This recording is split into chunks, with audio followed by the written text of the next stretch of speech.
Hey. Hello, beautiful Twitch follower people, DCL community, or anyone who's new, really. We are very happy to have you here today.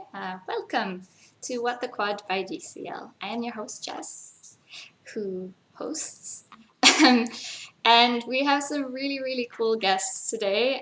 Thank you so much for joining us. So we have Evan Desautels Silent from Raiden Racing, who was the winner of the very first Women's World Cup this year. So that's really awesome. Then we have Lukas Böhm, aka Cryson, from Supersonic X. And we also have Luisa Rizzo, aka LeoOnFire, from XBlades. So, hi guys, welcome. Hi. Hello. Hello. Hi, Twitch chat. Well, thank you so much for joining me. Really appreciate, obviously, all of you guys taking the time, especially Evan. I know this is a time zone that's obviously not necessarily easy for you. So just kind of maybe a quick word from each of you. I think we'll do the order that you guys can see on the... Wait, no, it's not the same on Skype chat. But essentially, Evan, Luisa, and Lukas will kind of do in that order, unless obviously someone has something else to... So, Evan, where are you based? Is it... Yeah, where are you based? Yeah, I'm in Connecticut in the United States on the East Coast. Yeah, it's nice and rainy out. We had a great thunderstorm last night, and it's apparently continuing on into this Skype call. Would we hear it, or is it like one of those chill thunderstorms where it's bright but you can't really hear it that much? Exactly, like the second one. Yeah, it's just chill. I know those. And Luisa, where are you based? I'm in Lecce, that is in the south of Italy. Oh, so cool. It's really hot here. Yeah, I was gonna say you guys probably have really nice weather at the moment. Yeah, it's completely summer, where everyone is at the sea, basically. And I think I'm probably the only one that is at home with long sleeve. But yeah. Is it just because the XBlades shirt is long sleeve, or do you just like wearing long Yeah. sleeves? No, it's the only shirt I have. You need to ask them to give you a shorter one. And Lukas Cryson, whereabouts are you based? Sorry, can you repeat the question? Where are you right now? Where or do you live, or are you? Yeah, I'm from Germany, near Berlin. Cool. Yeah. Well, we appreciate this. Is, I guess, the beauty of technology, is that we get to have people from all over the world just chilling at the same time. I really like that. Mm. Always found that. Yeah, it's cool. Questions. So I guess the first question that everyone's always curious about is, how did you get into drone racing FPV, and I mean, how long have you been doing it? What kind of triggered it? Where does the love come from? Just kind of your general path towards obviously now being a pro racer. I guess I'll start about like what I'm trying to. In 2016, 2015, I remember seeing a few videos online of people flying and like the early racing of quads. There's this one famous video of these drones racing through this French forest, and it looked like straight up like pod racing from Star Wars. And I was like instantly like, I'm into this. Like this looks so cool. I didn't know how to get in, so I just followed a ton of YouTube channels of people doing freestyle and racing, and just like kind of like followed that. And then it wasn't until like a year after that when The Sims started to come out for PC, and then I found out through different through the different leagues that you could compete online in the game and become a professional. And so I was kind of just hooked after that. And so that was like 6 years ago or 5 years ago. Yeah, I think in your interview with Matt, you were saying that simming for years and years pays off, honestly. It definitely does. Yes, it definitely does. And then I actually like was primarily a sim pilot, and just this year got my first real drone. Oh, cool. And it was really nice to figure out that it translates directly. I took my 1,200 hours of sim piloting and got in the air, and I was doing power loops and flying like just ridiculously fast, and then getting in the air for real that's a whole other addiction and amazing like quality. So that's how I got my start. So what quad did you get, or did you kind of start customizing, or how did that? So I got the Tiny Hawk Race 2. Okay. Let's see if I have it behind me. Okay. Yeah. Just this little friend. Aww, And like skinny.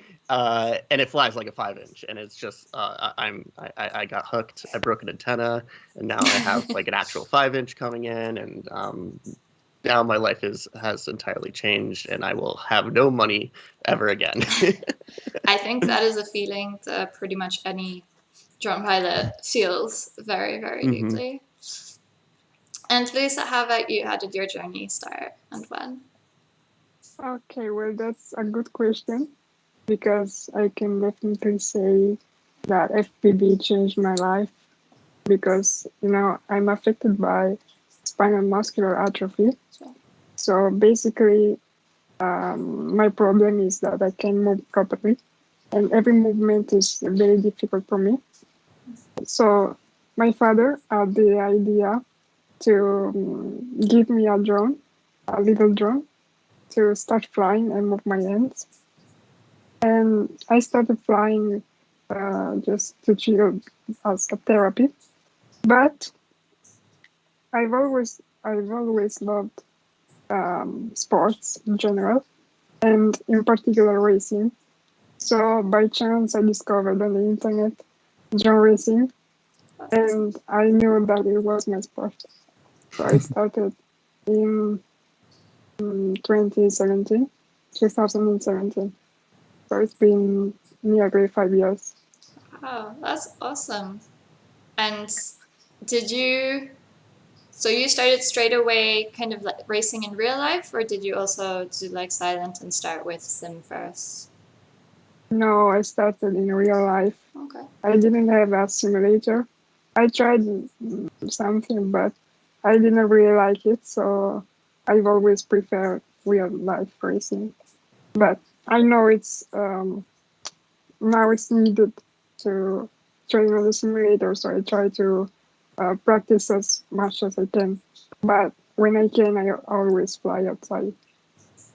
Yeah, I think pretty much everyone seems to, once you get the taste of real life, it's kind of, sim is fun and everything, but it's, from my understanding, it's just not the same. And what about you, Cryson? How did you get into drone racing? Yeah, I think it was in 2016, 2017. My stepfather showed me his 5-inch FPV drone. 2 weeks later, I fly with it. Yeah, and I think to my 11th birthday, I got a 3-inch racer with all the stuff, with a transmitter, with the goggles, and a drone and batteries. So, and I practiced with it. I think 2 years. After that, it was broken. Maybe I have it. I think. Did you get a new one? Yeah. I buy me a 5-inch here. I have it. That was my 3-inch. Yeah, that was it. And did you know straight away that you wanted to do racing, or did you kind of start first doing a bit of freestyle? How did it kind of, or was it always just like, okay, you know what? Yeah, I need to race this. This is my calling. It was both. The first day when I fly drone on this day, I flight a racetrack, but after that I flew a bit freestyle, a bit racing. It was mixed all the time. And you, Luisa? Sorry, Leo? Yeah, I always preferred racing, but when I started, I didn't have any gates. So I started with simple flips or rolls, but I tend to be more racing style. So. And I'm guessing in The Sims it was about racing. Silence. Yeah. Well, for me, I definitely started as like that freedom of flight and diving buildings and stuff like that. Okay. That was definitely like where I enjoyed that kind of freedom. And then it like just like starting to get like a little bit better at racing. I actually have a question for everyone, if that's okay to ask. Oh, of course. Do you Lucas and Luisa, right? Luisa, sorry. Do you both remember like the day? Like I remember like having a memory where I flew and I was like, oh wait, I'm good at this. Do you really like remember that moment when you were like, oh, I could actually like really do this, or was it more of like I'm gonna get good at this? I think there wasn't really a day when I understood that I could fly pretty good, but it was more a period of my life because I started my first race in Turin with a group of friends, and that was the moment where I I understood that maybe I had some chance.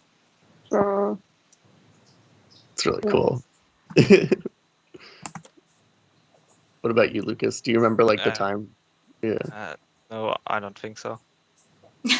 It's interesting. It's interesting to see the different perspectives of like how people got into it.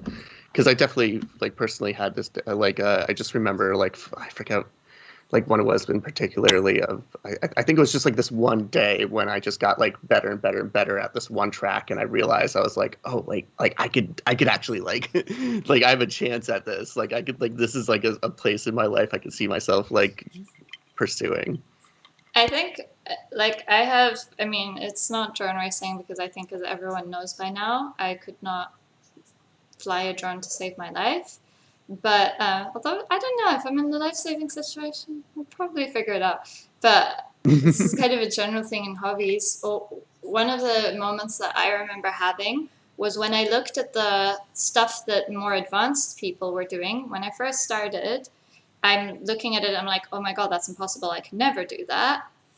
But then I got to the point where I was like, I can't do this now, but with enough hard work and time and stuff, I can get to that point. I know that I have the capacity to do that. And do you guys kind of feel that you're now kind of on that level of, even if you're not necessarily winning, I mean, except obviously Silent, but that you're like, you know what, yeah, I can though. I definitely have that in me. There's definitely like the ways that I see other people progress, and I mean like yeah, like that's the one thing with this sport is like no one has an advantage. Like it's just how much time you put into it, and how much you train, and it shows. And like whenever you speak to like anyone that's won a big competition, and you ask them like how much time they put into it, it's always like tons of hours. Yeah. And it's like whenever I get completely destroyed in competitions, it's like it's because the other competitors put in like 100 more hours than me or something like that. And it just like that's literally the key to me, at least. I don't know about everyone else. How many hours would you say you put into practicing for DCL kind of before? I mean, the weeks building up to the race, essentially. How many hours would you roughly estimate? Not as much as I'd like to. Okay. Leading up like the week of, I think I could only fit 20 hours in my life schedule at the moment. I know other people that go way harder. Yeah, a certain MCK comes to mind. Yeah. And Leo, what about you? How many hours do you manage to put in to be able to practice for a race? On DCL, I think about 150 hours, but I have to say that I downloaded DCL simulator just 2 or 3 days before the draft. So I have never flown that before. I You're used to incredible. fly on the Yeah, and I love how you're kind of like, okay, I'm taking part in the draft, and then get selected by XBlades. You know, as we all do in everyday life. Yeah, because I knew about DCL since I think probably 2017, and there was my friend Mirko Cesena racing. Oh, okay. Yeah, it's always been my dream to fly for a team. But when I saw that there was this women's cup, I said, okay, it's the moment I try to to join them. I tried, and I can say that it went well. Yeah. Because, yeah, Yeah, XBlades, clearly. yeah. I know, it's like, oh, just joined. How about you, Cryson? How many hours do you say you put into practice? I think a bit too much. Maybe over, maybe over 200. I think maybe more. Yeah, too much. There's no such thing as too much in life. The important part is, do you enjoy putting that much time into it? Yeah. Then it's not time wasted. Simple philosophy of life. If you enjoy it and it doesn't hurt anyone, then you're good. Keep doing Exactly. it. Mm-hmm. And so all of you came from the draft selection. So context for anyone who's new, I guess. In, I think it was April-May period, we did the DCL draft selection in DCL the game across all platforms. So where any pilot who was flying in DCL the game had to fly a certain amount of tracks. The top 300 pilots got selected to take part in the actual draft selection. So this was qualification.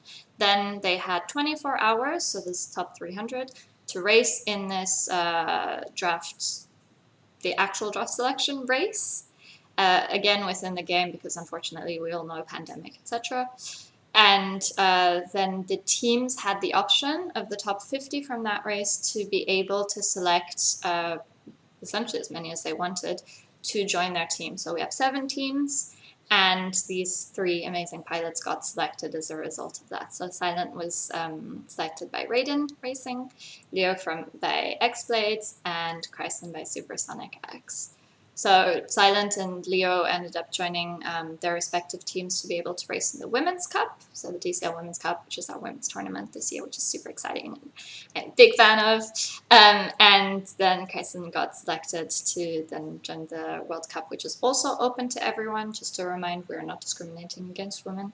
The Women's Cup was an initiative that DCL started in order to give women more visibility and attract new talent, which happened because Silent and Leo, you guys weren't on DCL before, right? Yeah. And now you are, so, you know, goal achieved. So to go to kind of, what was that draft selection process for you? How did it go? Did the teams at some point get in touch with you? Did you have, I mean, I'm guessing you were happy to be selected, but yeah, just kind of tell us about your experience in this whole draft selection, how it feels to be selected by a team, etc. I signed up because, like, why the heck not? I mean, like, I had someone telling me about this awesome opportunity to participate in the Women's Cup, and I honestly didn't think I was going to get in, because there's lots of criteria that you're judged over, which is like how fast you do in the qualifiers, and then also like your like just personal bio and your general experience racing. And I don't have a ton of real life experience racing, and so I did not think I was going to get drafted. But I was like, why the heck not? Try to, it's free, it's not going to hurt. And I qualified really, really well. And even then I was just like, if it happens, it happens. And then I was ecstatic when I got the call from Raiden Racing, and that they were interested. And I talked to Yu Kotera about like, you know, that entry process and how the drafts were going to like occur. I think I lost my train of thought.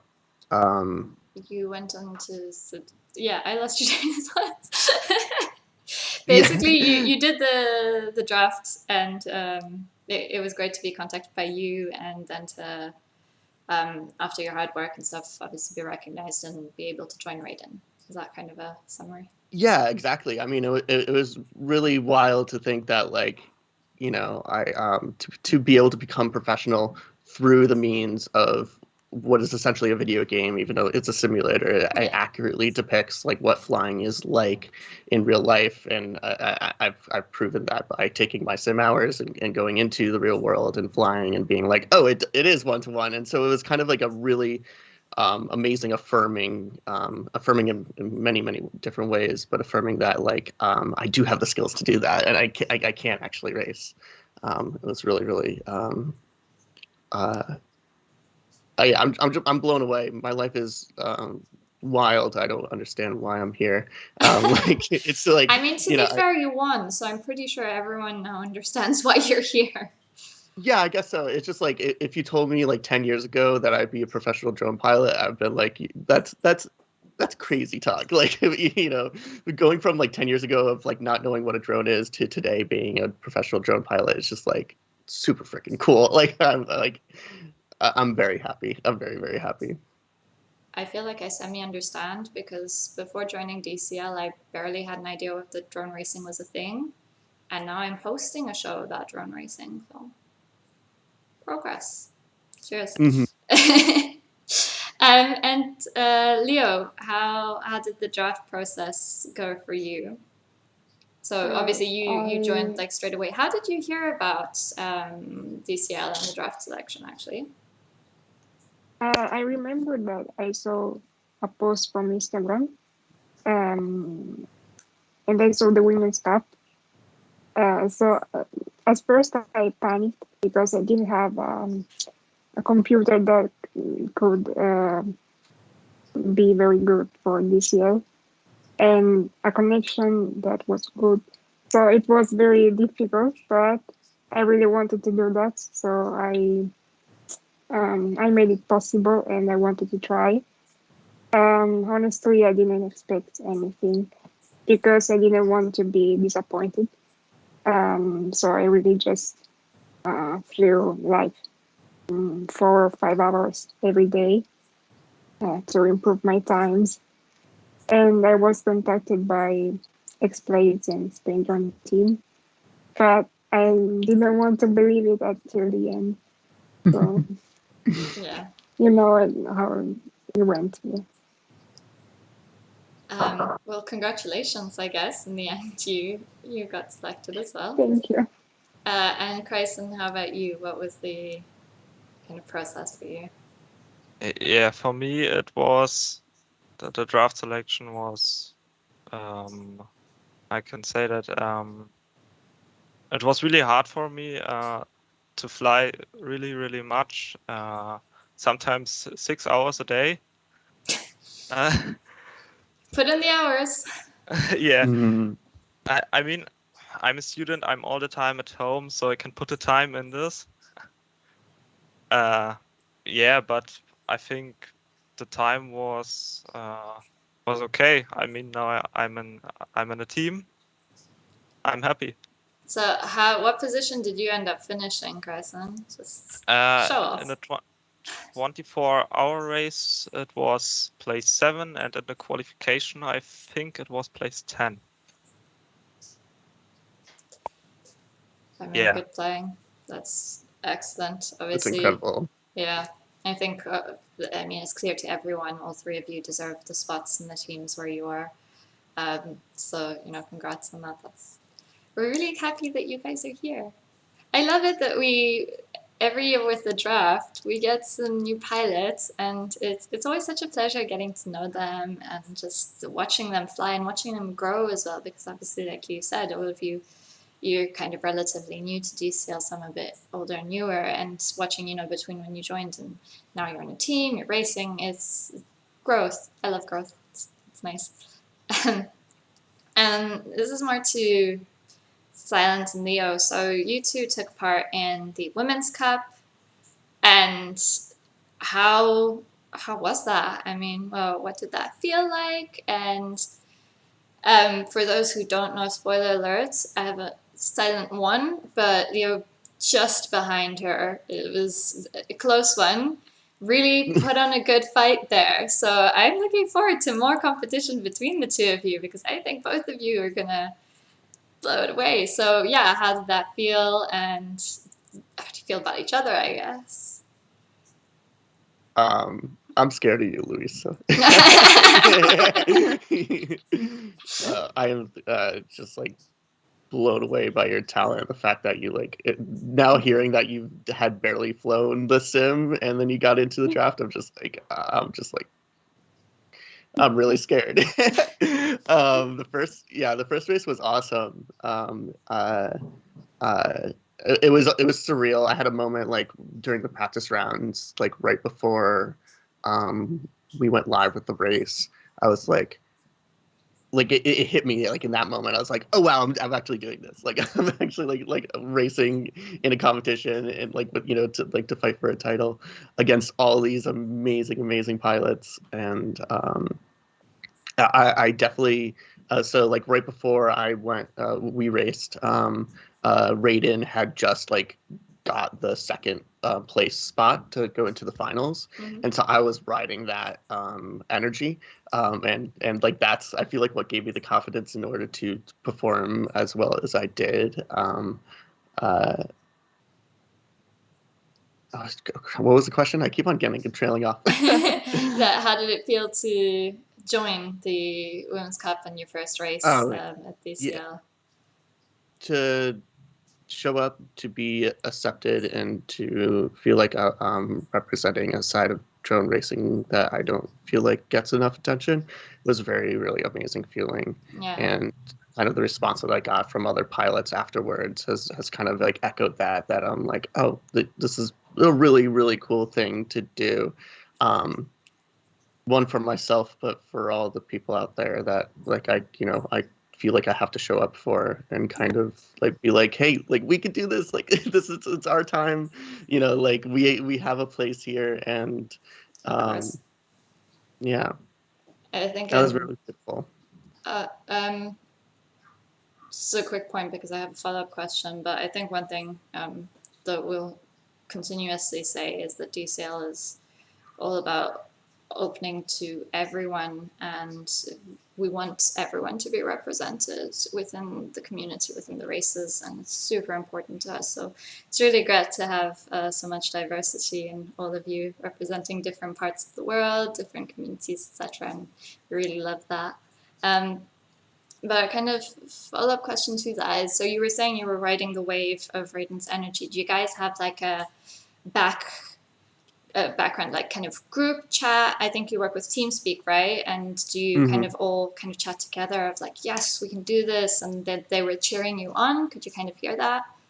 Oh yes, totally. I mean, that's kind of one of my favorite parts about joining DCL is like, for the longest time I was on my own trying to learn this stuff, but now having a team of people to kind of help, like, you know, through like the all the different processes of like either teaching, emotional support, or just like that camaraderie is super huge. And I really think that was like one of the biggest reasons why I was able to perform so well, was having such an amazing like teammates. They're all freaking sweethearts. I love them all so much already.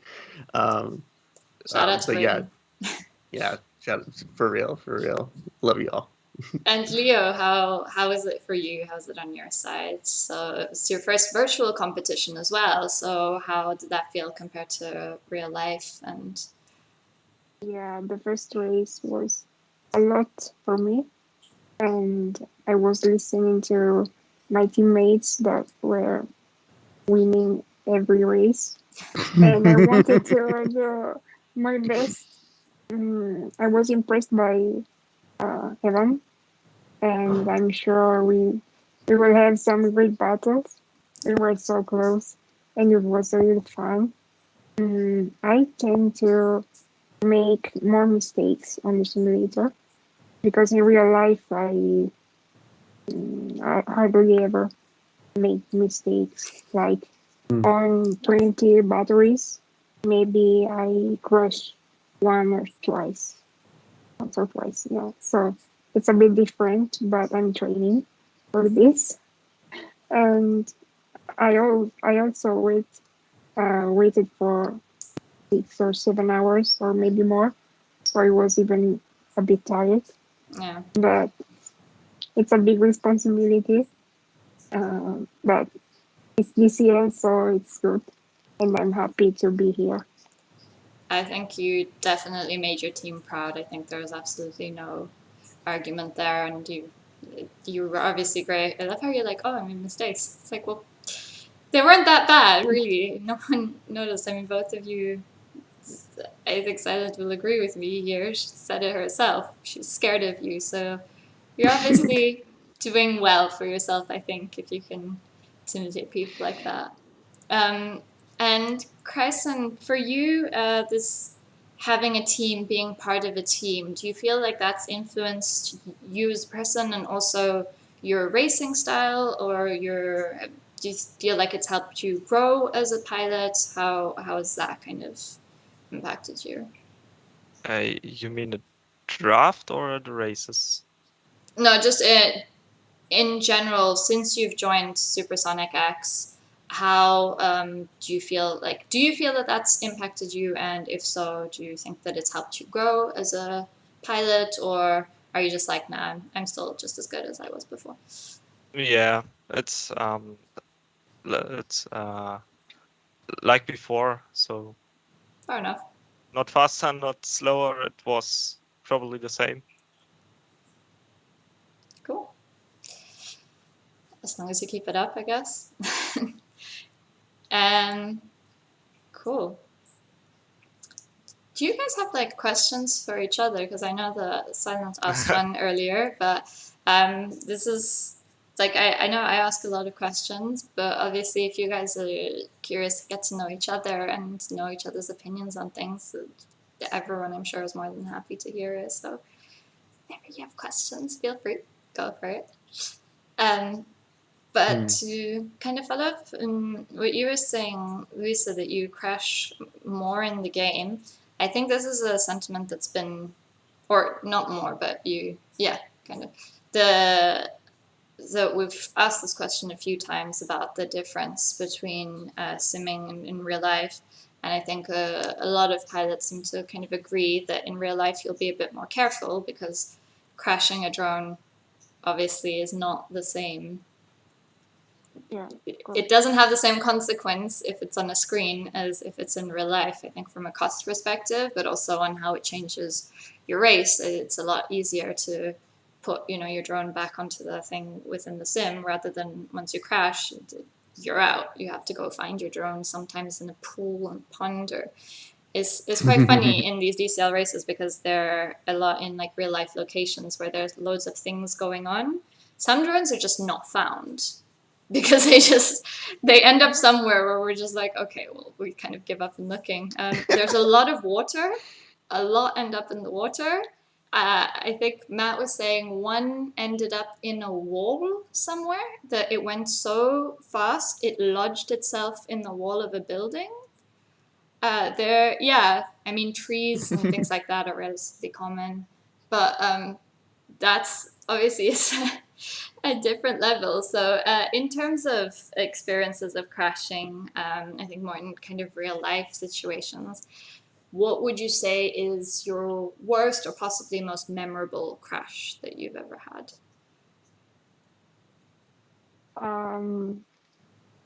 It's really particular crash because it was made on purpose. Yeah, basically, we were flying in an event, and I was with my friend, and we had the last clipo, and we decided to race in opposite direction. So I went in a way, and my friend the other way. So we did like 3 or 4 laps, and then we found each other under a gate, and literally every drone exploded in the air. But it was very funny. I can imagine. That sounds like a very entertaining idea. Cryson, what would you say your kind of most memorable in real life crash would be? Yeah, for me it was mid-air. So I flew through the gate, and the other drone wanted to fly through the gate too, but from the other side. And then No. the other drone hits my drone in the front. So I think my receiver was dead after that.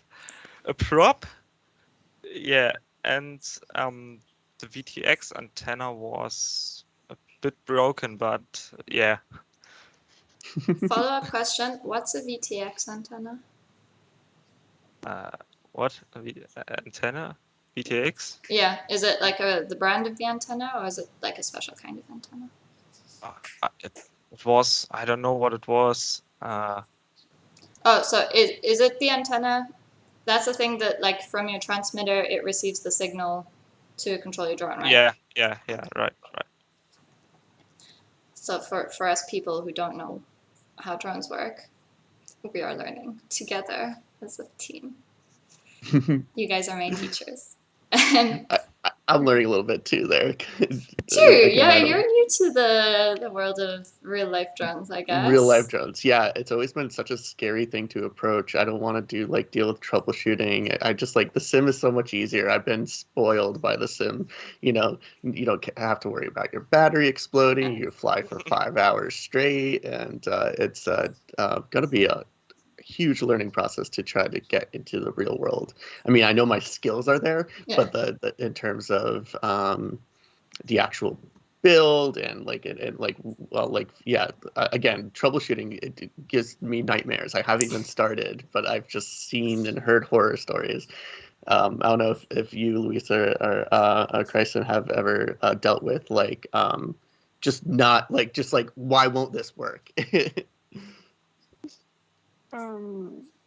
Yeah, but I have to say that in my opinion, when you fly on the simulator, you can't really feel the drone under your thumbs or pinch. I don't know what do you fly.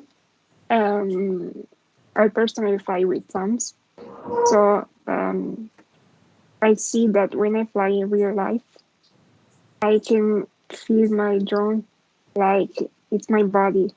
I don't know how to explain this, but I know exactly where it is and how fast I'm going. I know everything. And on the simulator, it's not the same. Like when you tune your pitch, you can feel it in real life. But on the simulator, if I change something, I can feel it. Two follow-up questions to that. What is a PID? What is a PID? Like what? Because I keep seeing that word popping up, and I'm just like, oh yeah, PIDs. I know what that is. No, I don't. What is that? It's basically the setup of the drone. It has a lot of settings that help you to go where you want, how you want. And I think it depends also on your style, how you fly. It's different for everyone. So if different people have different PIDs, what would that change in the outputs? Like how, if I'm watching and you have PIDs and Silent has different ones and Cryson has different ones, would it be that the drone would like tilt a bit, or like what does it concretely to the outside world? How does that translate? It depends because, for example, if I have an aggressive style, I may turn some PIDs, but someone that fly smoother may prefer something else. Okay. And I don't think that from the outside you can really see it, but the pilot know that. Mm-hmm. From what I understand, and correct me if I'm wrong, like the PIDs, like kind of like it's like how quickly it like will stop like a rotation. So say you rotate like this, like a more aggressive tuning will like snap to that position like almost instantly, but then a smoother one will kind of like instead of like turning and stopping, it will kind of gradually slow down to that position. Is that correct? Yeah, something like that. Because when you feel some vibrations on your drone, maybe you change the D that helps you to stop without any vibration. So you have to find the correct points for that setting. Okay. So it's difficult to explain. I don't even know the words. Pfizer in the Because, chat yeah. is saying that someone needs a university degree to explain this, so I think I kind of get the idea. But Cryson, do you have kind of for real life racing? Because I believe in the races, the virtual races for DCL, you guys have locked PIDs, right? Correct. But Yeah, right.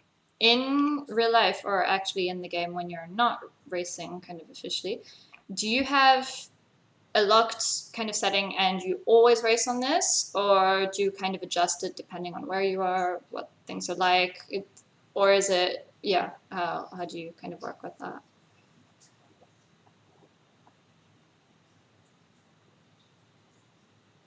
Cryson?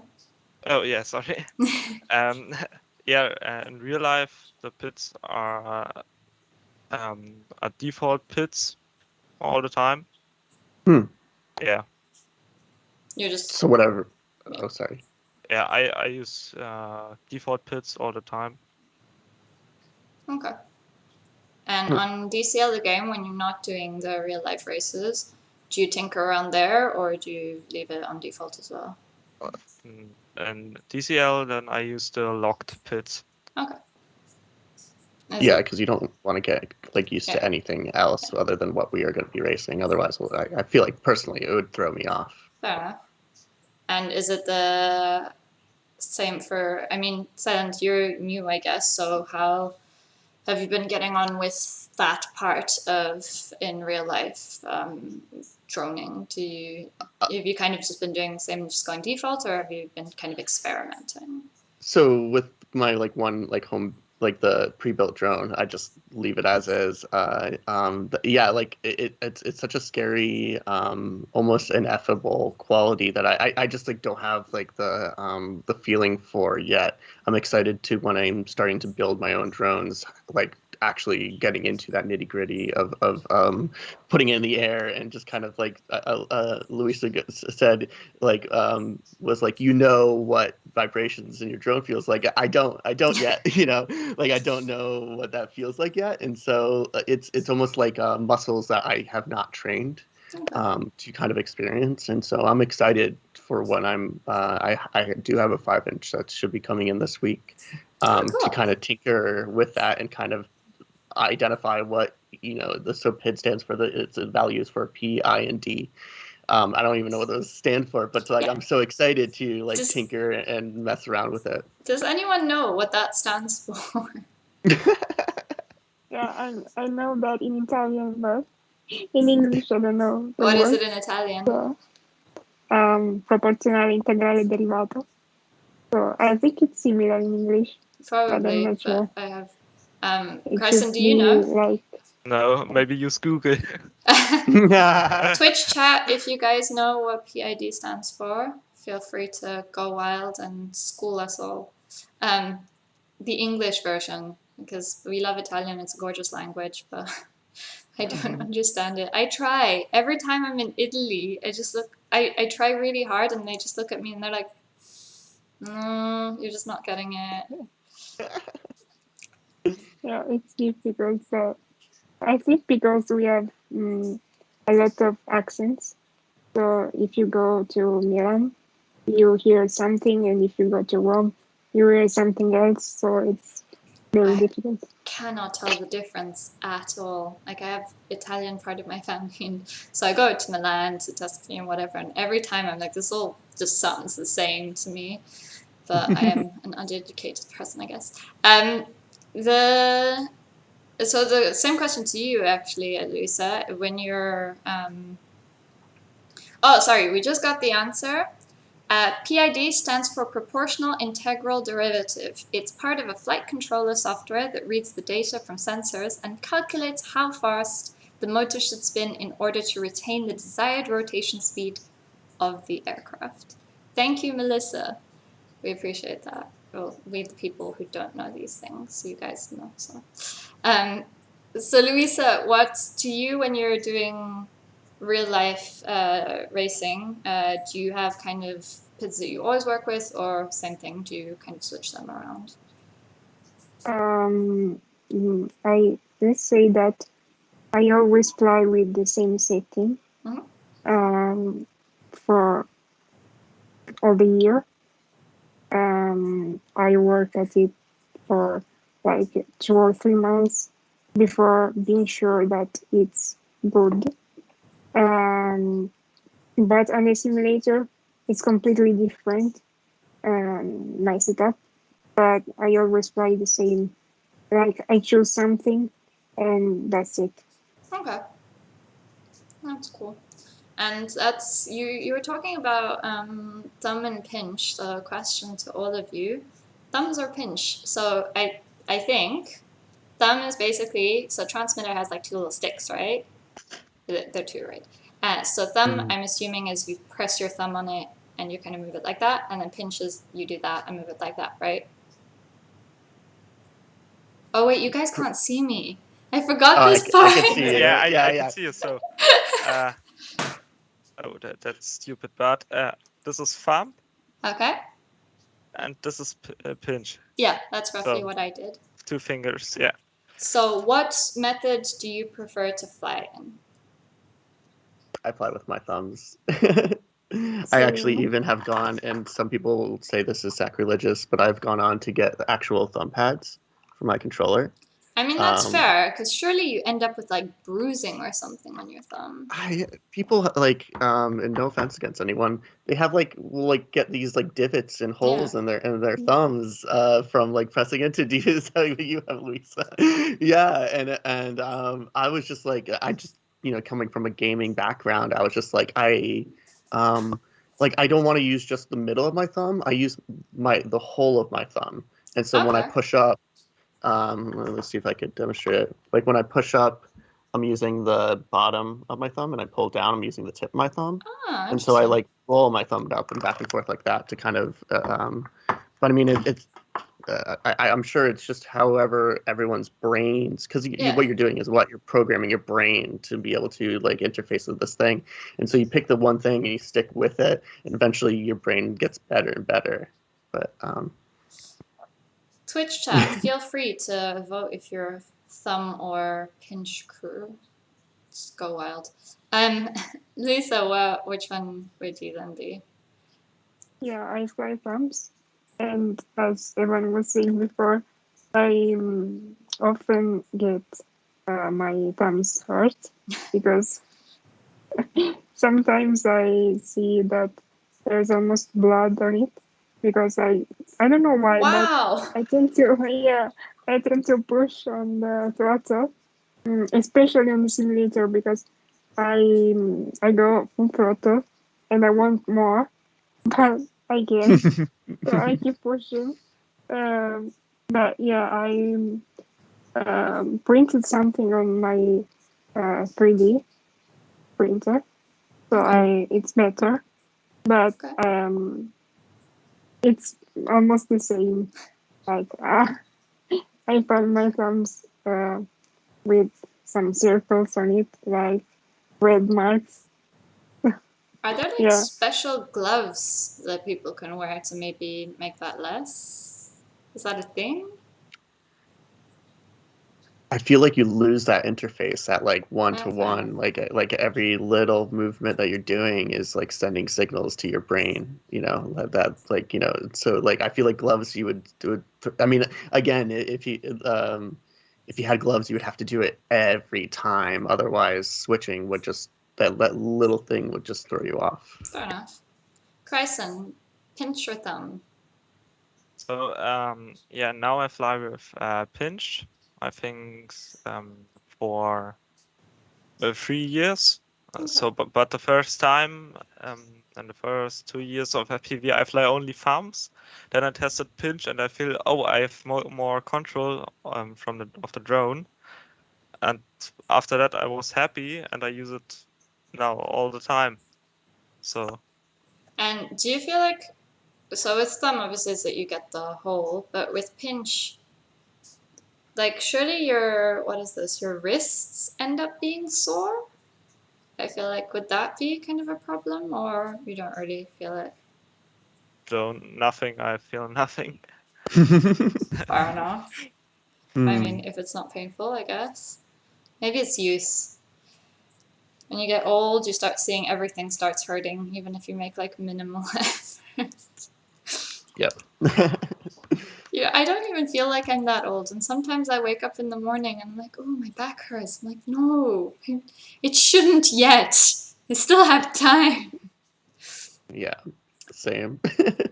But yeah, I guess that's a problem that obviously we can't really complain about when Luisa is here. I have a question. Yeah, go for it. Both of you. Yeah. Do you fly mode 1 or mode 2? Oh. You first, Go for Cryson. it, Cryson. Oh yeah, okay. I fly mode 2. Yeah, mode 2 all the time. Okay. Why? Wait, what do you fly, Luisa? Do you fly something weird? I fly mode 1. Whoa, okay. And so what is that? I forget which. So you have. Yeah, I need someone to explain to me what these things mean. Yeah, I have throttle on the right. Okay. And yaw on the left. Okay, throttle is the one that does speed, and yaw is the one that controls if you're going... Rotation. Yeah, rotation, that's the one. And which one controls if you're going up or down? The pitch. So that would be your right stick, right? Wait, no, your left stick is now the pitch. I have on the right I have a throttle and roll, and on the left pitch and yaw. That's so weird. Yeah, so I fly mode 2, which is throttle and yaw on the left stick and pitch and roll on the right stick. Whoa, that's just it's funny. I mean, like I feel like the differences are very minute. Again, if you like the one thing that you stick with, you're just going to get better at it. But it's always just like, yeah, if you handed a mode 2 pilot a mode 1 controller, I don't think they would be able to fly at all. Have either of you tried to fly a different mode, did someone? I think the Twitch chat is going a little bit wild here. With like, what? Mode 1? I think everyone seems to be a mode 2 person, but clearly you're winning with it. So, I mean, I think, yeah, whatever is most comfortable for you, I guess. Is this a thing that might have to do... Are you right-handed or left-handed, Luisa? Right-handed. Oh, okay. I was going to ask, maybe it has something to do with being right or left-handed, but no, clearly not. No, I fly mode 1 because my father used to fly model planes. So I took that from him. It was easier because if you wanted to help me, if you're mode 1, so in mode 2 it would be a bit harder. Okay.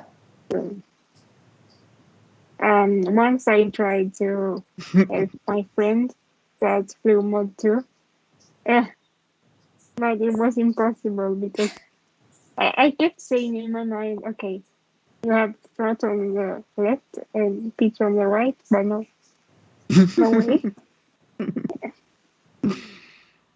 Cryson, have you ever tried, after flying mode 2 for so long, to try fly mode 1? Never. Fair enough. I never tried to fly other modes all the time. The first flight with a drone was in mode 2, and the other flights also. So Okay. I like it. Something the chat is mentioning is that there's a preview video, and I think I've seen him do it in other non-ad videos. So MCK, there's a video where he's playing with the controller upside down. Is this something that you guys have tried before? And if so, how did that go? I've never tried to do anything quite like that. No. The one thing I have done, which now I wonder if I even want to share this secret. So one thing that you could do is you could there's programs that let you mirror your screen. And then and I've heard pilots doing this like on the field as well. And so what you do is you mirror your screen, and then you switch the yaw and the roll, and you invert those as well. And then suddenly you're flying a mirrored version of that track as if you would, just like normally.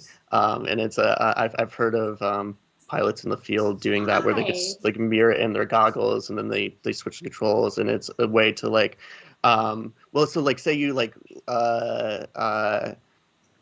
maybe a race has like tons of left-hand turns, and you get really, really good at left-hand ladders, but then like your right-hand ladders are lacking, and so you can mirror it, and then you mirror the controls in your controller, and suddenly it's as if you're flying it right-hand turns now.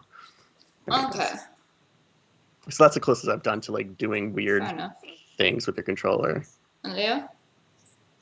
No, I've never tried anything like that.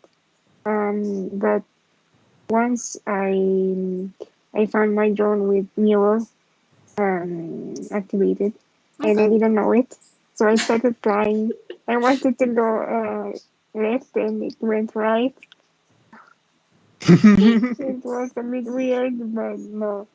Did you then stop, or did you just kind of were like, okay, well, fair enough, let's try and make this work? No, I let it fall down to disarm it. Yeah. And Cryson, have you ever tried to do upside down? I never tried it. It's a bit weird, I think. No, never. Fair enough. And have you guys, or do you ever, I mean, I see this the more commonly, is that some pilots sometimes, for certain tracks, fly their drone upside down. They kind of flip it because I'm guessing it helps maneuver it better. I don't know, but I've seen it in a few of the DCL races that either they'll go upside down for most of it, or they'll take certain obstacles upside down rather than right side up. Is this something that you guys sometimes do? So in this past race that just happened, there was the course rings, and that had an ascension up the crane, and then you had to dive through a couple rings and then continue on with the course. But because of the way that a camera is like, how am I going to do this with my hands? Because the camera is out at an angle from the drone. It gives you a certain viewpoint, and so there are certain pilots taking that ascension upside down and backwards, doing what is called a Trippy Spin. And that was a way so that you could keep your eye, so the pilots can keep their eye on the gate as they go up, spiraling up towards it. And there's certain areas where I would do a similar thing, where if you had like a big hurdle to go over, where you had a gate, a hurdle, and then another gate, I would corkscrew over it, and it would be just to keep that camera in line. Otherwise, you'd be like pointing at the ground or pointing at something that you can't see. But it was very impressive to see the people fly rings with that Trippy Spin. I feel like that's like a move that came from freestyle flying that some racers have. I mean, like, that's the fun part about DCL. It's a totally different type of racing. You don't go like 200 feet in the air in a normal multi-GP race, and so it's cool to see that people have to pull out these weird maneuvers, like flying upside down, in order to get the times that they need. Luisa, do you ever do it in kind of, or have you done it in the DCL races? Not really in the race, but when I practice, I try to find the lines that maybe can give me my best lap. Mm-hmm. So I try to see which line is more natural. Let's say that. But it depends on the track. Okay. Sometimes I fly upside down, sometimes not. And have you ever done it in real life racing? Maybe sometimes, but it's rare to find a track that is long enough to do something like that. Okay. And Cryson, how about you? Yeah, in the sim sometimes, but in real life, I never tried that to fly upside down. Okay. Is it something you want to try, or do you're just like, nah, it doesn't work for me? Nah, no, I don't think so. Fair enough. Personally, I just feel like in real life racing, you're never offered the opportunity to do something so drastic. I mean, like I've learned over time that there's almost no reason to go upside down. It's gonna like slow you down if anything, depending on the track. But when we are doing these tracks that are kilometers long, instead of just like a few 100 meters long, it you find more of those opportunities personally. Kind of on a similar type of thought process, what would you say is your favorite and or most challenging obstacle on a racetrack?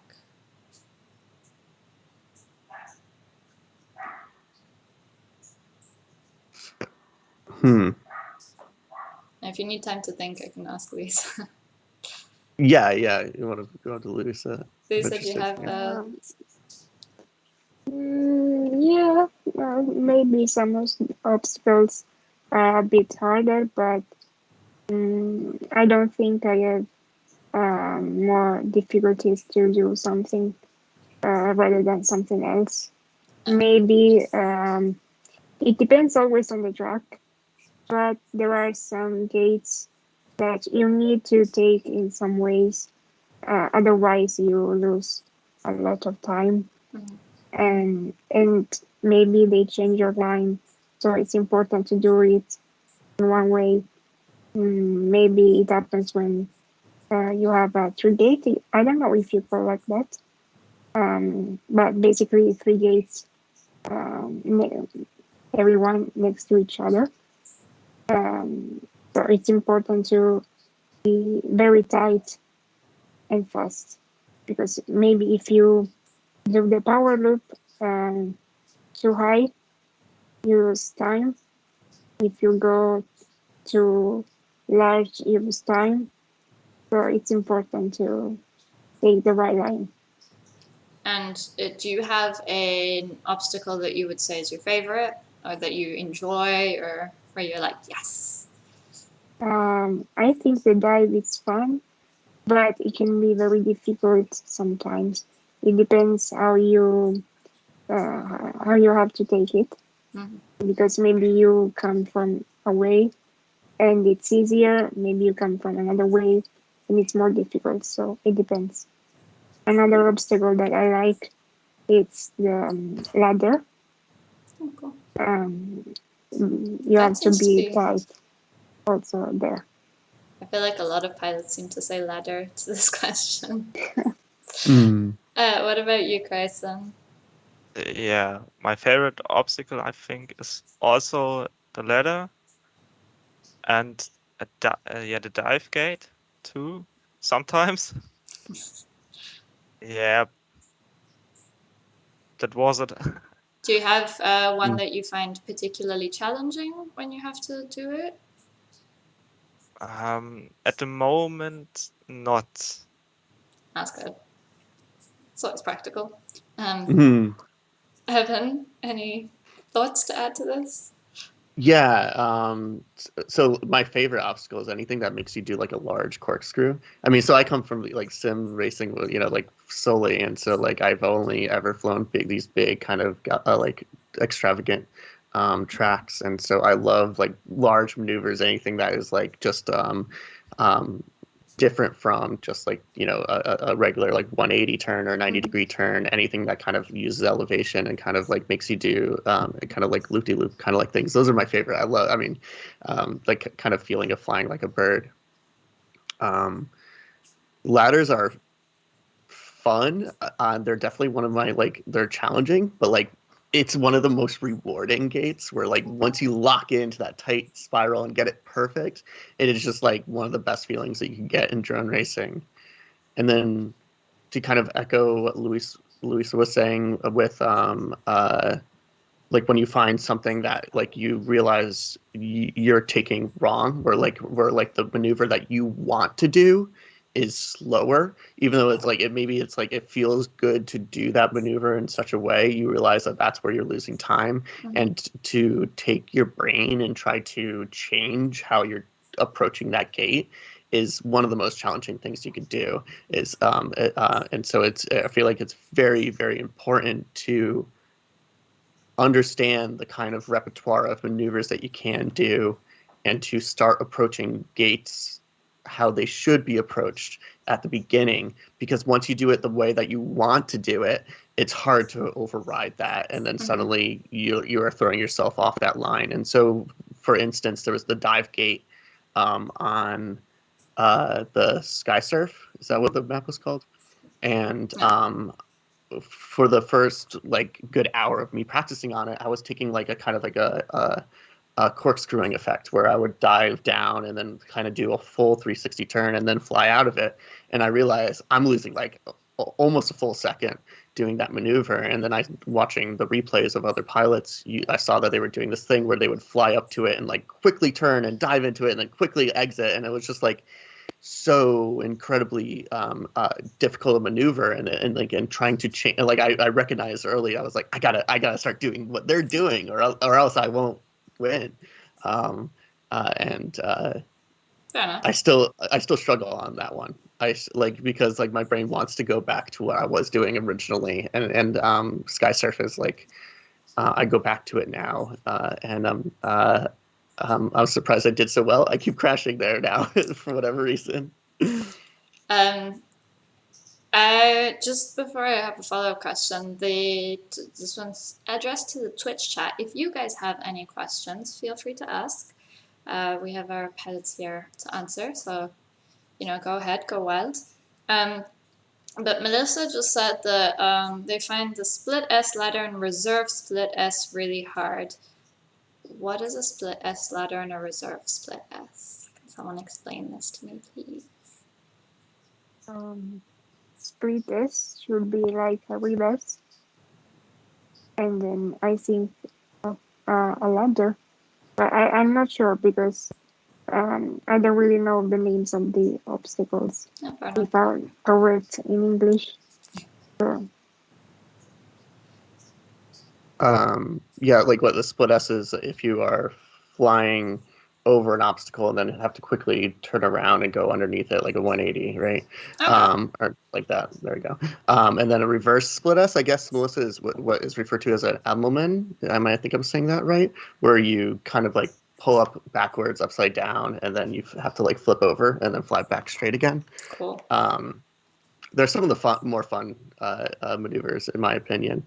I very much enjoy. I mean, it's like being a bird. I like flying. I just like flying, Jess. That's legit. I get that vibe from pilots who fly. I feel like they like doing it. I like being in things that fly. I think I'm fascinated by flight as a general concept, but airplanes, like in particular for me, that it's this massive thing that's keeping all of us in flight. But yeah, just in general, things that fly. I don't know. I know it's been years and years that all of these things are like doing their thing and it's normal, but I'm just like, wow. Even we, like DCL, did the big drone, where it's this like massive thing that's technically big enough to carry a human, and that's like a drone though, and it does flips and everything, and I'm just like, how is that big thing staying in the air? Like what? How? But yeah. I got a follow-up question on obstacle courses and stuff, and then I'll take the questions from the chat as well. Do you, I mean, you kind of touched on this, Evan, when you are practicing a track, do you ever look at what your teammates, competitors, or whatever are doing, kind of rewatch their laps in order to try to understand where you're going wrong or what you can improve, or is this something that you kind of like study basically what other people are doing? Cryson, maybe you want to go. I only fly the track, so only flying. Yeah. Do you ever kind of do you maybe fly with a ghost of one of your kind of opponents or teammates or something in order to see what they're kind of doing and see if you can beat them? Yeah, and sometimes I put I put a ghost in, so to get a better time on track. Yeah, sometimes it is working, sometimes not. Yeah. And Leo, Luisa? I always watch the others in real life and on the simulator because I think you can always learn something. Maybe you don't think of a line and you see it and realize that maybe you can lose less time. So it's important to see the others and maybe ask for some advice. And on the simulator, I always play with ghosts, so I can have something that can make me understand how fast I'm going. Silence, kind of same, would you say? Yes, I actually have a little bit of an interesting story about like watching others. And so when I got into sim racing, and like when the first like kind of track builders started coming out, I got really big into track building and track designing. Okay. Because no one else was doing it, and I wanted to fly more tracks that were like these big extravagant things, and I just took upon myself to do that. And then after time of building like over 100 or so tracks, after like 20 tracks, I realized what I was doing was I was like creating these maneuvers that I've never seen done before, these kind of obstacles I've never seen done before. And one of the reasons why I was doing that was to kind of like farm the skills of other pilots, where I would like design something that I didn't know what was the most efficient way to take it, and I would put it out there, and then I would watch the people's replays, and then I would be like, oh, that's how you do that. Yeah. Market research right there. Yeah, exactly. And so no one knew, but the whole time I was designing tracks, I was actually stealing their skills. Hey, is it learning stealing from others if you're doing exactly the same thing but with a different drone? Is it stealing though? It's definitely not. Yeah, it's not stealing. It's definitely taking the kind of a shortcut, and instead of like trying to figure out myself how to kind of do these maneuvers, it was like have resources available to you. Why not use them? Cryson, do you practice with your team, or is with Supersonic X? How does that work? Do you guys like usually practice together, or is it more of a everyone in their kind of side? Yeah, everyone practice for himself. Mm-hmm. So, but sometimes we practice together with the guys from Europe. Yeah. Okay. So like Andreas and Jordy and stuff. Andreas, Jordy, Nate. Yeah, that was it.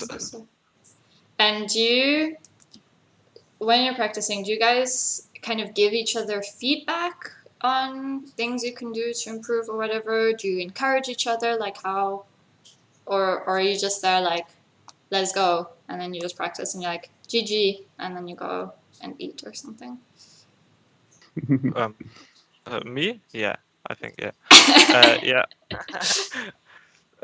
Yeah, fly practice to get some stick time, but we never coached anything. Okay. Maybe we can do it. Maybe it's good. Nate, we do it the next time. He's in the chat, so that's good. Yeah, Nate apparently said you guys trash talk. It's Nate is my teammate. Okay, not funny. That was good. No, that was real good. Fair enough. We accept. Dad jokes are welcome here. And Leo, how do you guys have like kind of a team practice thing, or is it how do you guys at XBlades manage it? Yeah, we practice together when we can. I usually practice in the morning, Okay. and I see that maybe they train in the evening, so I don't always practice with them. Okay. But if I see someone online, I join. Okay. Silent, how's it with Raiden? Especially with Raiden, I feel it might be because you guys are really all over the world in different time zones. Yeah, like literally all over the world. I feel your team is probably the most split up. It makes it tough because some people it's like literally the early morning. For me, like we practice at 9 a.m. my time, Okay. and then for others, it's it's like they're getting ready to go to sleep. It makes it difficult, definitely, to kind of because I don't prefer training in the morning. My brain's not firing off like it should be, and I do definitely way better in the evening. But the times we do get together, I love it. It's awesome, and we definitely like. There's like the kind of internal competition where we're all like trying to get in each other's heads a little bit in terms of like when we're racing and trying to like talk to people and get them to talk as well. But at the same time, we're also like asking each other questions about like how do you do this faster? Like, well, what are the kind of little intricacies of the simulator that like how can I get like a little bit more speed? How can I take this corner? How do you take that corner? And just like that kind of mastermind of sharing all those kinds of ideas and skills together. That's like my favorite part about being in DCL right now is that kind of like group mentality. And there's a question that came from the chat. I think it was Melissa, who asked, who would you say is your kind of biggest rival, either team or person? I guess we can start with Cryson. Maybe for you it would be more team, but also which pilot in particular would you say is kind of a person that you'd kind of want to race, but also it would be like really tough? Silent, can you start, please? Oh yeah, totally. I mean, I would love to be able to race against Min Chan. Okay, not Min Chan. Yeah. So internally with my team, we have such amazing pilots, and I like, part of me like, and I need to. This is the big mental obstacle that I have to face is like I don't feel like I can get to the level that they are at. They're so quick. I really want to race in the world events really, really bad, and I'm gonna have to put those hours in. Next race, I'm really scared of Luisa. I'm really scared. I really think I'm gonna have my butt kicked. Like, I love how Luisa isn't contradicting this. It's like, I know. mean, She's got size. I'm coming for you, and I'm like, and I know, and like yeah, I'm scared. I was really happy sorry. because I don't. So essentially, when we organize these interviews, we don't necessarily ask for specific people. We kind of talk to the teams and we're like, yeah, it would be really great if we could get kind of a mix of people of kind of this type and whatever. Like here we wanted to do one obviously where it was people who came from the draft selection, and yeah. And when I heard that it was Silent and Leo who are kind of like the main rivals on the same thing, I was like, yes, we're gonna put a rivalry in, get some trash talk happening. Oh man, it's nothing but respect for real. No, of I mean, course. like I see how quick you are, and I feel like I got lucky last race, to be honest. I had some really good runs that I'm really happy with. Yeah, I feel like the nerves are gonna get to me. You deserved it. You were fast, and as I said, I think we will have some great battles because we are always so close, even in the testing races for practice. I always take your ghost to see what difference we have, and we are always close. Mm-hmm. So yeah. So I mean, for you, Luisa, you'd say, I guess Silent is kind of the one you're gonna aim to beat the most here. I mean, I'm sure everyone's getting fast right now. Like every time I am not putting hours in, I'm almost getting like a little more scared. Yeah, but if you keep putting the hours in, that's I guess anyone, like you say, all of the races will tell you the same thing. Put the hours in, or result does come out. So what about you, Cryson? Have you decided on who your biggest enemy is? Yeah, I don't know. I think we are on this question with who is our biggest rival. I think, yeah. Yeah, I mean, in terms okay. of team, or really in terms of, I guess also we're gonna get there with words, a pilot in particular, not MCK, that you think is kind of like the pilot to be. I think Rain will be our main competitor like last year. Yeah, you guys always battle it out. But both teams got even faster this year. Both teams had new pilots, so that will be interesting. Yeah. And there any pilots in particular that you kind of? I don't know any pilots. No, fair enough. Just a quick one, Andreas. You're getting Andreas, sorry, is in the trash.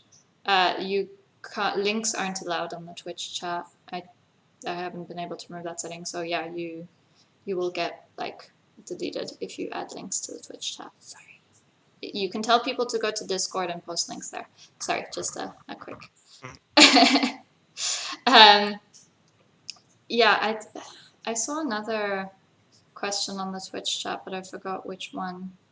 I guess it's at the moment. Do you feel like you're spending more time kind of trying to fly real life, go outside and practice in real life racing, or do you feel like you're still spending more time in the sim?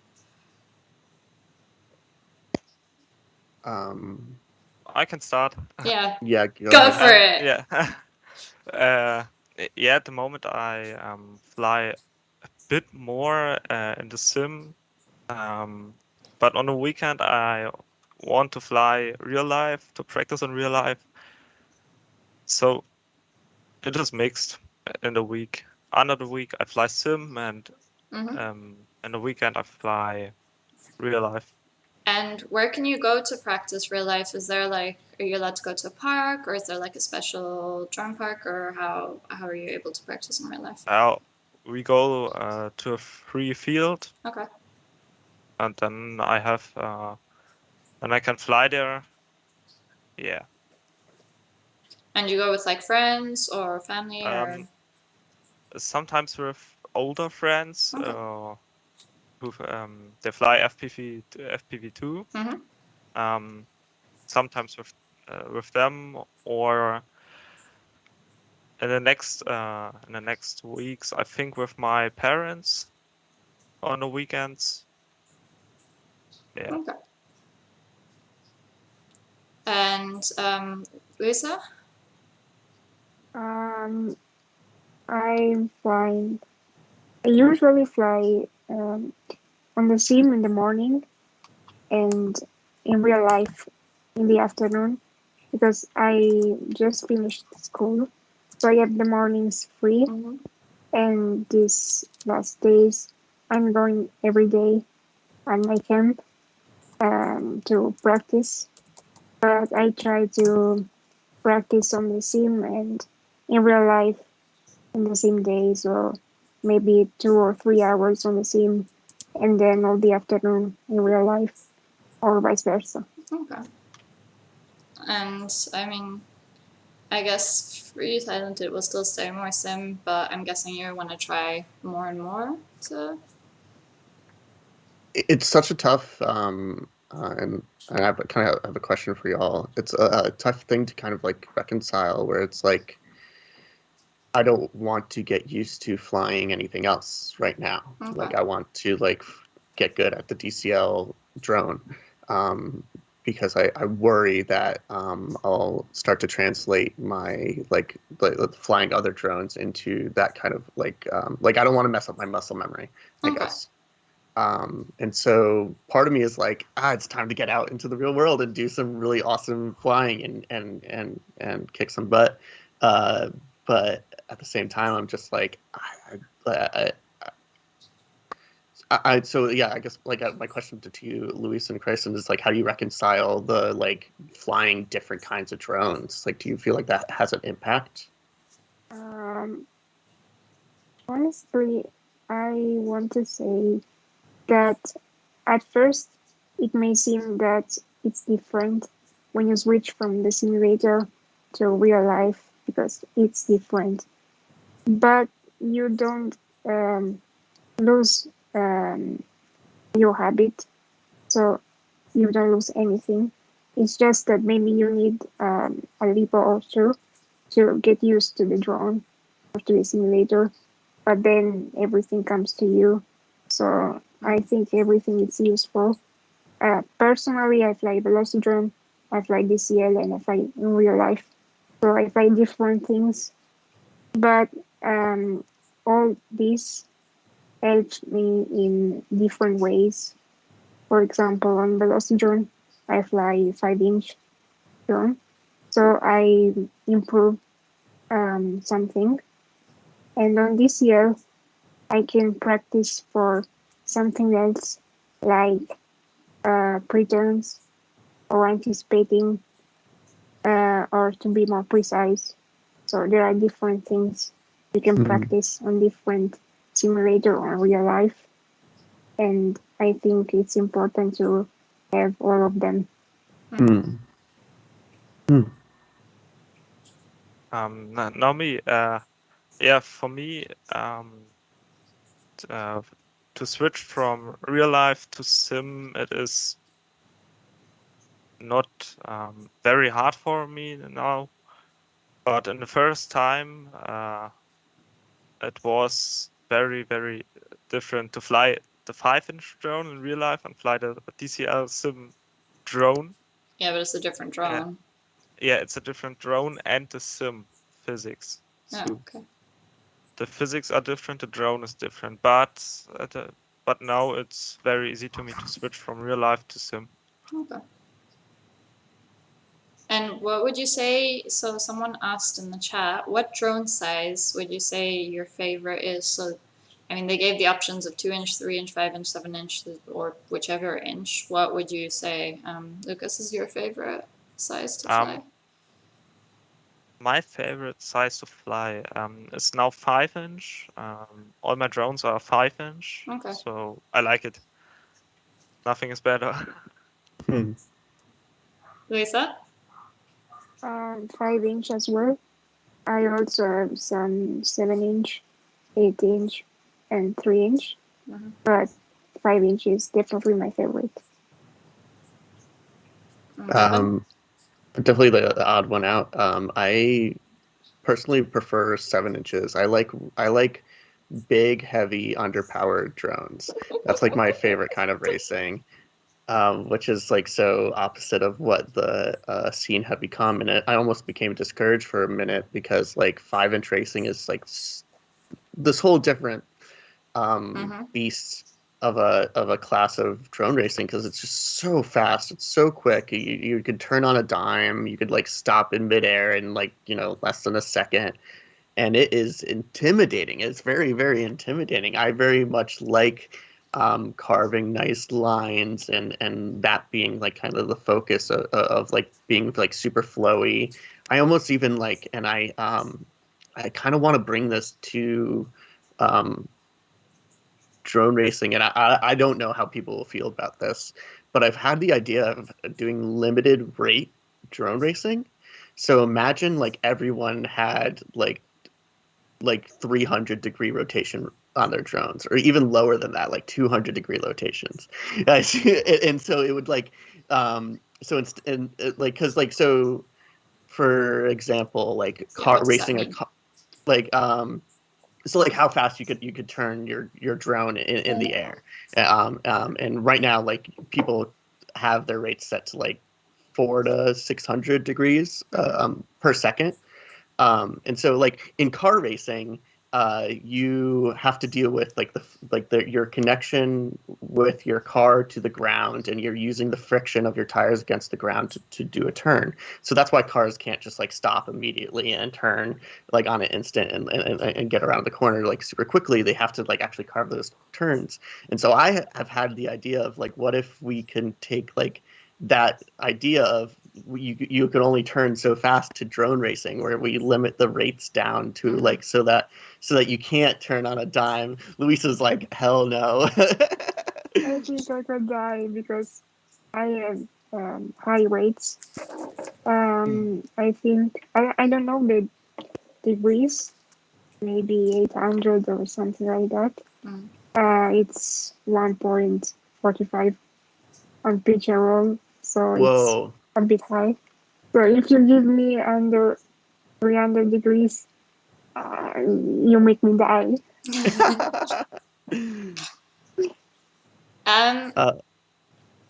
Oh, sorry. You want to say? No, yeah, I just like think it would just be very like I really want to encourage the whole sport to take kind of like different ideas of what drone racing can be. Yeah. Right now, it just seems like 5 inch is the standard, and to me, it's getting a little dry. And I just like would be interested to see like what like limited races, like if that would allow other pilots to like maybe excel in, like maybe they aren't good with high rates, and like something like that where everyone is on like a different playing field. I just like find that interesting. I feel like it sounds like it would be very chaotic, but for a spectator, chaotic is fun. And I think kind of final question before you guys are allowed to say whatever you feel like saying. But it gets asked a lot. And so what was you guys, thinking of when you started and kind of where you're at now and stuff, what advice would you give to someone who's just starting, who kind of is like, okay, you know what, this seems cool. What would you kind of tell them of how they can continue to be able to get to a great level? Lukas? Yeah, I can start. A best or a good tip is to practice in a simulator like DCL, the game, of course.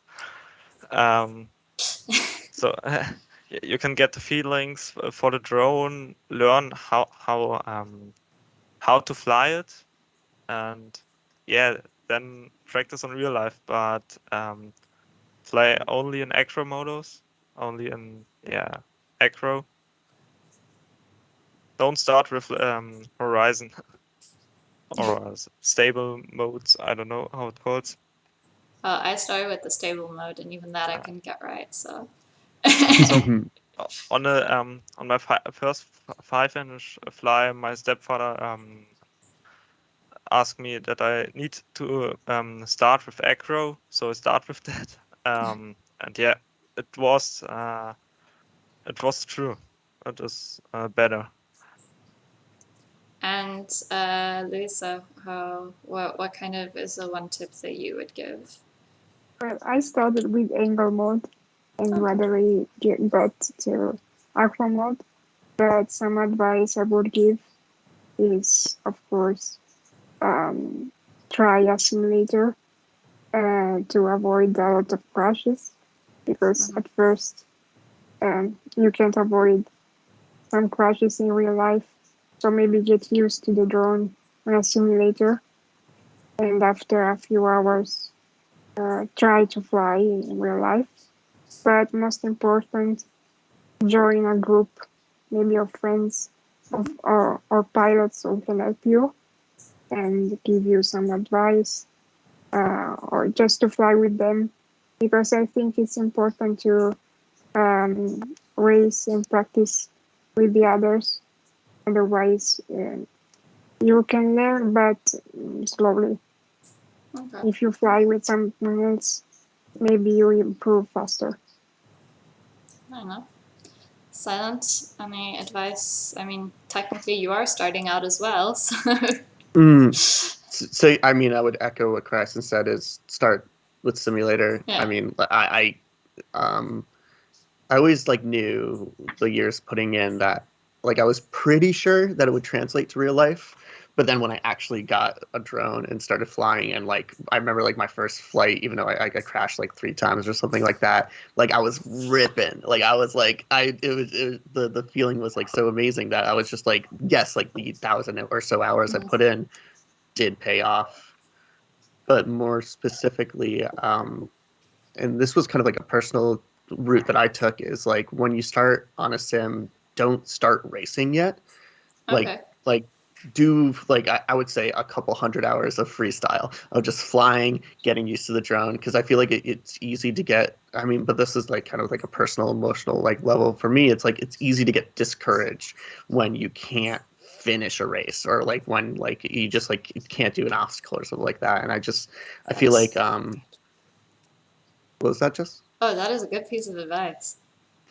Yeah, it's just like just to have fun, be that bird, you know, like just like dive buildings and push yourself through freestyle first, where like you hit a gap, like you know, like you hit a large gap, then you find a smaller gap, and then you like do a power loop around a tree or something like that. It's way more of like a personal progression instead of like trying to fly a race where it's like an outside progression where you are pushing yourself to beat other people. I feel like personally you should always push yourself so that you can beat yourself, and that's what I always try to do. It's trying to push myself more than anything. And so kind of last closing statements, I guess.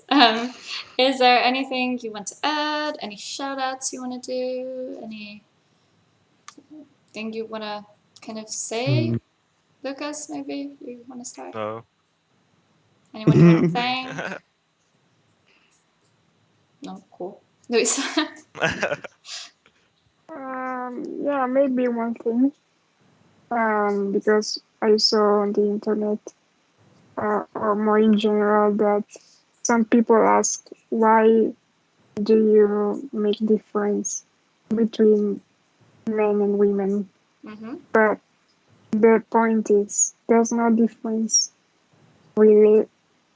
I think Women's Cup is just a cup to inspire more ladies and girls to this world and hobby. But personally, when I race, I don't care if I'm racing with a man or a woman or whatever it is. It's just about racing and get better and have fun.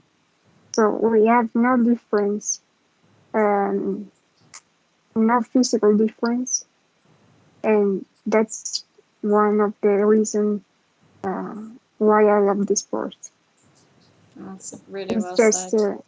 a reason to motivate someone else to join us and join the hobby.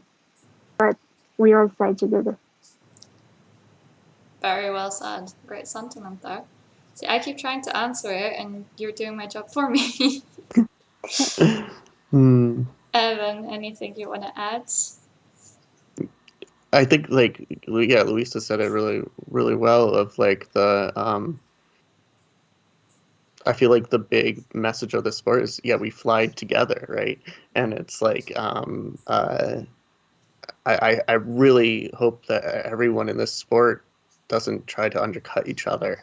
And it's like, my favorite part about this sport is we push each other. We're all like ascending. I mean, like, if you look at the skills that the whole community had like 5 years ago to the skills that we have today. Yeah. And like, I remember watching a video where people were flying old drones, like drones that were built back in like 2015, 2016. I love And how they were that's able, old. yeah, right. It's like 5-6 It's years so ago. true. But they were able to do these maneuvers on those drones that were not done on those drones in that day. And it kind of went to say that it's not the technology that's ascending, it's our collective skills as community. And that's my favorite part about this sport is at the end of the day, at the end of a competition, I'm happy for us all. It's cheesy, and like, maybe people would want to hear like, of course I want Raiden to win, of course. Yeah, But I at mean, the of same course, you guys time, want your teams to win, but it's also about good sportsmanship and good racing as well. Like, obviously, we as DCL, we kind of can't really support anyone in particular. We're in it for the good racing, essentially. We love it when there are close battles and things like that. You know, between you two, obviously, is amazing to watch because we know that you're both extremely talented and it's fun. But not to mention, of course, a whole bunch of other female pilots who are taking part in the Women's Cup who are ridiculously talented as well. It's just that in the last race you two happen to be the top two. But I look forward to more racing from all of you and more kind of close rivalries. Not too much trash talk, but kind of fun trash. And yeah, may the best person win, I guess. So I'm going to do the mandatory DCL plug because that's technically part of my job. The next race is going to be at Reuter in Austria. So it's Castle Ruins of Reuter, where, like, fun fact, I guess a few of you know this, it was the very, very, very first DCL race in 2016. It was the first time we ever did a race anywhere. Was at Reuter, so that's pretty exciting that we're going back there for the first time ever.